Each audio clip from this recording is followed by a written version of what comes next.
You already understand far more than you realize. You just haven't learned how to interpret the signs yet, because every person leaves traces. And Nietzsche's 18 human truths will show you how to find them and what they reveal. This isn't a skill you'll learn in school, but once you master it, you'll never see people the same way again. This isn't a list of quick tips or shallow advice. It's a full layered breakdown divided into 3 powerful sections, each one deepening the last. Skip one, and you'll lose the foundation that makes it all connect. Stay with me, because by the time we reach the end, you won't just read others. You'll begin to see yourself in ways you never imagined. From childhood, we're conditioned to trust what people say. Words become our currency. But Nietzsche warned us, don't be deceived by language. People don't speak from truth. They speak from survival, from fear, from ego, from habit. What you see on the surface isn't who they are, and it's their shield. The one who appears overly kind may not be kind at all.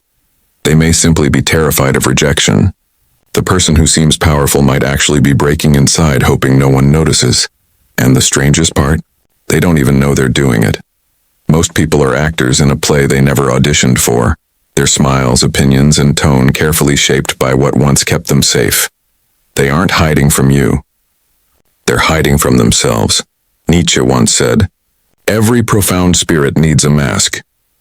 But he didn't mean that as an insult. He meant it as a warning. Don't confuse the mask for the person beneath it. People leak the truth. Here's something no one tells you. People leak the truth constantly. Not through their words, but through the cracks. The glance that lingers too long. The nervous laugh. The sudden subject change when things get too close. Nietzsche's first psychological truth is this: everyone wears a mask to survive. Not because they're fake, but because they're scared. To fit into society, we all create a version of ourselves we hope others will accept. But masks slip. And the first sign of truth is tension. Watch for what makes someone uncomfortable. That's where the real person starts to show. 2. What people despise in others reveals what they refuse to face in themselves. This is one of Nietzsche's sharpest insights. Projection. Those who constantly mock arrogance often feel deeply insecure about their own worth. Those obsessed with pointing out lies often struggle with their own hidden truths. We hate in others what we fear within ourselves. So when you want to truly read someone, don't just look at what they admire, look at what they criticize and why. 3. Silence exposes more than speech. Nietzsche believed truth rarely hides in words.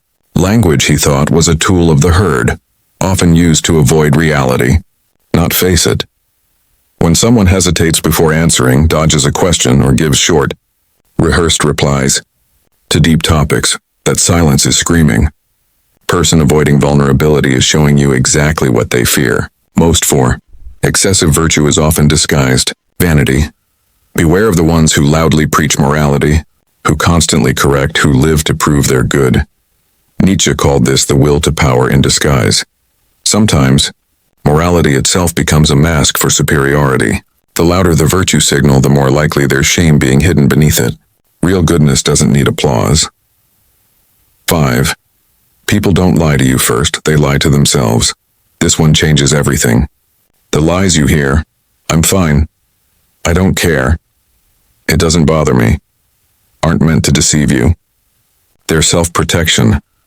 These are stories people have told themselves so many times they've begun to believe them. Nietzsche saw self-deception not as evil, but as armor, a way to keep living in a painful world. So when someone's story doesn't quite make sense, don't assume they're trying to trick you. Understand they've been doing it to themselves for years, and that's what makes reading them possible, because inconsistency is honesty in disguise. 6.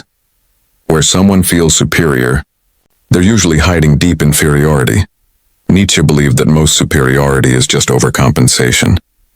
The one who constantly reminds you of their success fears they're not enough. The one who mocks others is terrified of being unseen. True confidence doesn't compete. It simply exists. So if someone always needs to dominate, prove, or control, look closer. Behind that throne of pride, you'll usually find a frightened child wearing a crown. Reading people isn't about judgment. Reading others isn't about judging them. It's about understanding them. When someone interrupts constantly, it isn't always arrogance. Sometimes it's the fear of being forgotten. When someone can't stop posting about happiness, it might be a silent plea for help. When someone says, "I'm fine," while avoiding your eyes, believe their body, not their words. Use these truths not to gain power, but to grow compassion. Because the more clearly you see someone, the harder it is to hate them. That's Nietzsche's secret. He didn't want you to see through people to control them. He wanted you to see through them so you could finally connect. Because if you've ever looked at someone and felt like you were only seeing the surface, if you've ever wished you could understand what's happening beneath the mask, you're already ready for what comes next. By now you can feel it. The shift.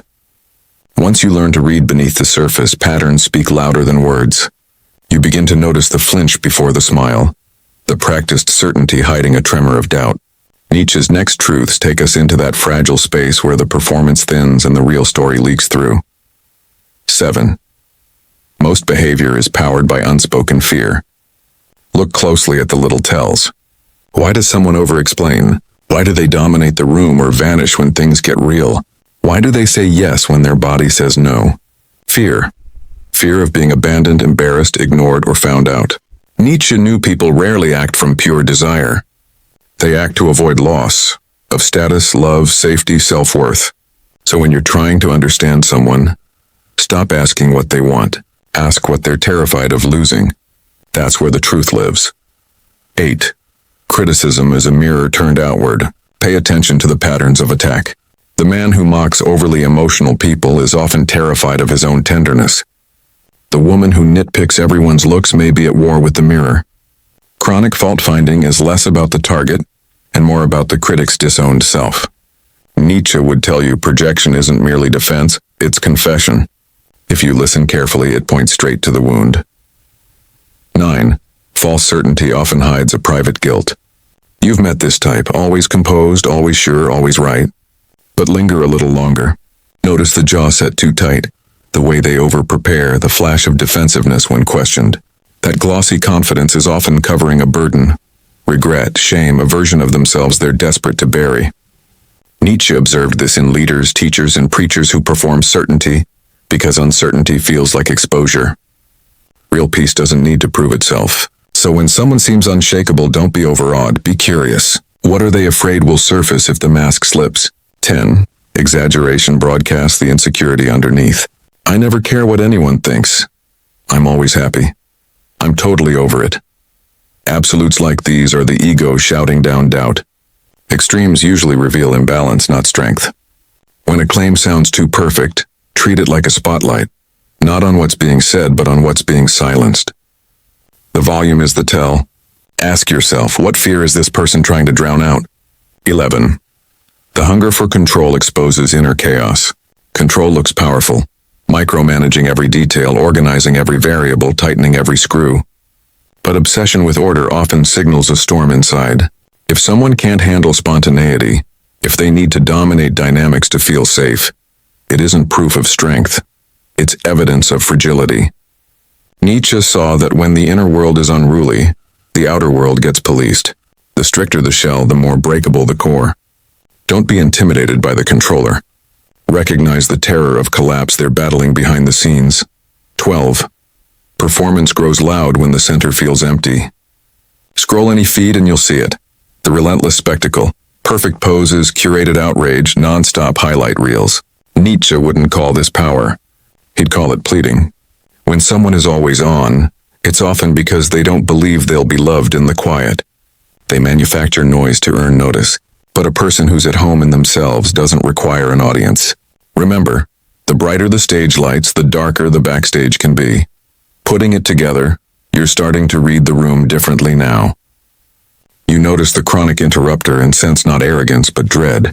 Don't forget me. You hear the braggart and catch the old wound. See me before I disappear. You watch the stoic deny their pain and recognize the bargain. If I never admit it, maybe it can't hurt me. You are not mind reading. You're mask reading. And Nietzsche just handed you the flashlight. This isn't a toy. It's a responsibility. Once you learn to see people clearly, you can't pretend you don't. Most are managing quiet battles behind polished sentences. Reading them isn't about leverage. It's about grace. When you can spot the child behind the critic, the fear beneath the bully, the guilt under the swagger, you don't soften into naivety. You harden into compassion. You stop reacting to the performance and start responding to the person. If these 6 truths have opened something in you, the final set goes even deeper. Next comes the source code. How old wounds write adult scripts. How envy masquerades as attack. How the need to be remembered makes people loud. How patterns become confessions. Part 3 strips away the last layer, not to humiliate but to humanize. Because behind every behavior there's a belief, and behind every belief there's a bruise. By now something inside you has shifted. You no longer just see people, you read them. You've learned that their confidence may be fear, their kindness may be armor, and their silence may be screaming. But Nietzsche's final truths take us even deeper, to the soul beneath the performance. Behind every reaction is a reason. Behind every belief is a wound. 13. No one truly speaks from logic, they speak from pain. You might think people argue from reason or make decisions through rational thought. Nietzsche disagreed. He saw that beneath every so-called logical opinion lies an emotional scar. When someone says love isn't real, it isn't philosophy, it's protection. They aren't rejecting the idea of love. They're shielding a heart that once shattered. People use logic like armor. They justify with intellect what they learned through hurt. So when you want to understand someone's worldview, don't just ask what they believe. Ask why they had to. Ask what broke them, what frightened them, what they swore they'd never feel again. Suddenly their words stop sounding like threats and start sounding like survival. Their debates stop being attacks. They become shields. Understanding this changes everything. 14. How someone treats weakness reveals their true power. If you really want to know someone, watch how they treat those who can't benefit or fight back. Nietzsche believed true strength isn't shown in dominance but in restraint. If someone mocks vulnerability, they fear their own. If someone punishes mistakes, they were once punished for being imperfect. If someone always wins but leaves everyone else hurting, they're still fighting an invisible war within. The truly powerful person can sit with sadness without turning away, can forgive when punishment is easy, can protect when cruelty would feel satisfying. They no longer need to prove anything, because they've already made peace with themselves. So if you want to see who someone really is, give them a chance to be kind when cruelty would cost them nothing. Their choice in that moment shows their soul. 15. The fear of being forgotten fuels the hunger for attention. We all know someone who needs to be noticed. The storyteller who never stops talking. The friend who can't stop posting. The person who fills silence with noise. At first it looks like confidence, but Nietzsche saw the truth. It's not arrogance. It's fear. The fear of being unseen, of disappearing, of living and dying without leaving a mark. So they create noise, not because they crave fame, but because they can't bear invisibility. The child who once felt invisible grows into the adult who performs for love. Instead of asking for affection, they demand it indirectly, with drama, performance, or chaos. So next time you meet someone who's too much, pause. Don't roll your eyes. Ask what they fear will happen if they're not enough. Because sometimes attention-seeking isn't vanity. It's a cry that no one ever answered. 16.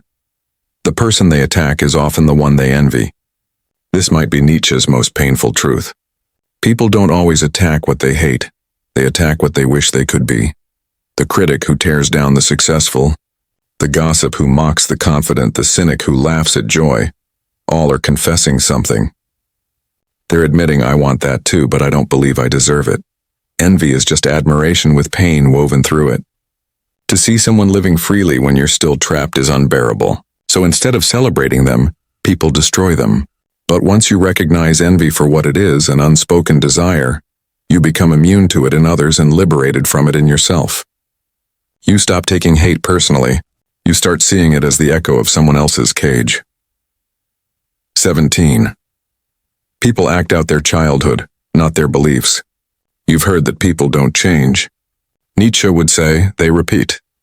They repeat the roles they were forced to play, the fears they were trained to carry, the dynamics they never escaped. The child who was never listened to becomes the adult who interrupts.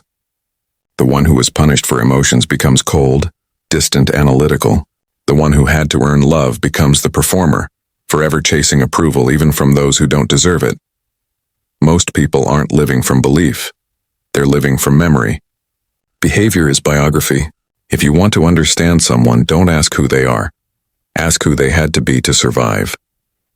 Because behind every adult is a child still waiting to feel safe. 18. People's patterns are confessions if you know how to listen. This is Nietzsche's final and deepest truth. People might not know how to say what hurts, but they show it, again and again in patterns. The one who disappears when things get close is confessing, I was abandoned once, and I can't feel that again. The one who overworks is saying, I'm afraid of what I'll hear in the silence. The one who flirts with everyone but connects with no one whispers, love once hurt me and I don't trust it anymore. Patterns are not random. They're emotional fingerprints. They're a person's history written in motion. Nietzsche believed that if you truly listen, not to words but to rhythms of behavior, you can hear the truth long before it's spoken. And when you do, something extraordinary happens. You stop judging. You stop personalizing. You begin to see. You become a mirror, not a weapon. You become someone who understands instead of someone who reacts. And that, more than any trick, tactic, or analysis, is true power. Now take a breath. Everything you've learned about others was never just about them. It's about you. Your own defenses. Your own fears. Your own mask. Because the clearer you see others, the clearer you see yourself. And that, Nietzsche believed, is the beginning of awakening. He wanted us not just to observe, but to remember that everything we admire in others is something we wish to grow, and everything we judge is something we haven't yet healed. So if you recognized yourself in these truths, if even one of them hit deep, don't keep it to yourself. Share which truth opened your eyes. Start conversations that strip away the masks, because in a world obsessed with pretending, choosing to see and still show grace is the rarest courage of all. And this is only the beginning of learning to see what's hidden and becoming who you truly are.